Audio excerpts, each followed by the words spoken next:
Democratic Republic of Congo.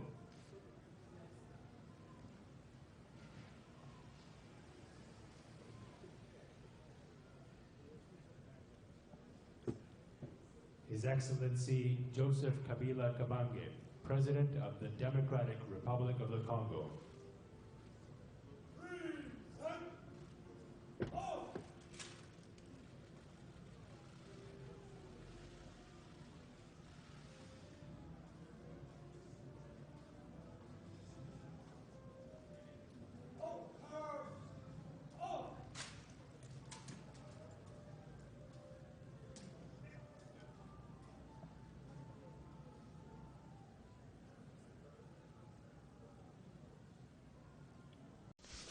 On va parler tout à fait autre chose. On parle de la Commission électorale nationale indépendante. Le président de cette commission, Corneille Nangaa, est ce week-end avec le vice-ministre des Congolais et de l'étranger et plusieurs questions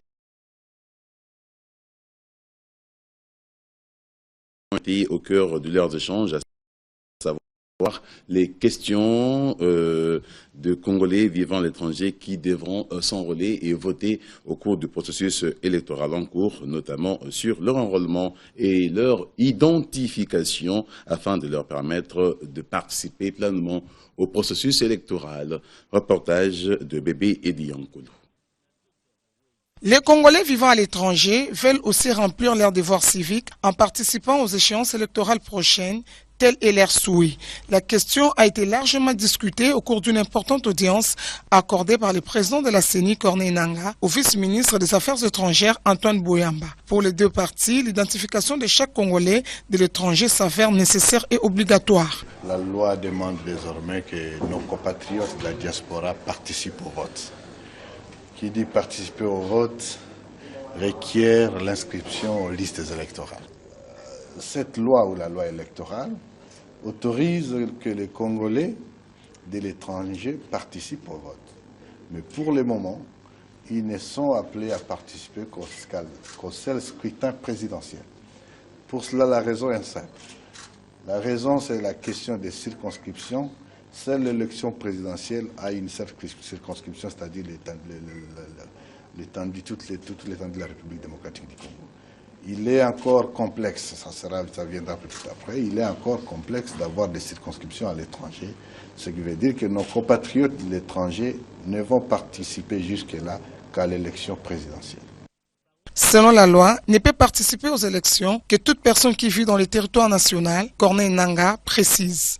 La loi portant identification et enrôlement des électeurs de 2004 exige encore que pour s'enrôler, on doit être sur le territoire national.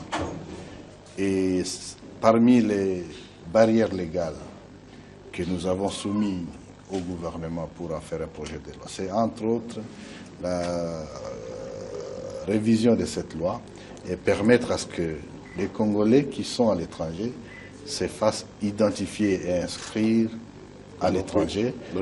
Ça permettra à ce que nous constituions le fichier électoral avec les Congolais et des vivants au Congo et ceux de nos compatriotes vivant à l'étranger. Toujours à la Commission électorale nationale indépendante, sachez que 4 jours durant, les logisticiens électoraux ont été formés en matière de planification stratégique et financière en vue de maîtriser les défis techniques liés aux élections en République démocratique du Congo. Et la formation avait été appuyée par le PNUD, le Programme des Nations Unies pour le développement, sous la supervision de la CENI, bien entendu. C'est Corneille Nangaa, une fois de plus, le président de la CENI, qui a eu à clôturer ces séminaires de 4 jours. Reportage, une fois de plus, Bébé Edi Yankolo. En vue d'assurer les élections crédibles, transparentes et apaisées en RDC, la CENI, avec l'appui du PNUD, a organisé une formation modulaire Bridge de haut niveau axée essentiellement sur la planification stratégique et financière en faveur de tous les logisticiens venus de 4 coins de la RDC. Au total, 33 logisticiens ont été remis à niveau à travers différentes thématiques. Ils sont désormais armés et capables d'affronter tous les défis logistiques pré-électoraux, électoraux et post-électoraux. Parmi les formateurs, Onésime Koukatoula, rapporteur adjoint de la CENI. C'est pour ça qu'il y a un plan de décaissement qui doit être exécuté soit trimestriellement, soit tous les 15 jours et ainsi de suite. Corneille Nanga, président de la CENI, qui a procédé à la clôture de ces assises, s'est dit satisfait tout en demandant aux participants de mettre en pratique toutes les techniques apprises tout au cours de cette formation.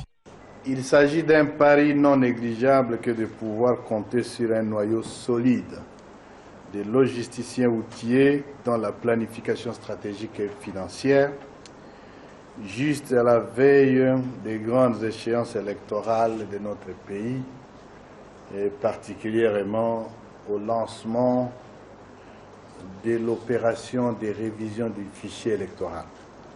L'appui de l'Union européenne et du PNUD dans la prise en charge de cet atelier modulaire est un réel motif de satisfaction pour la CENI.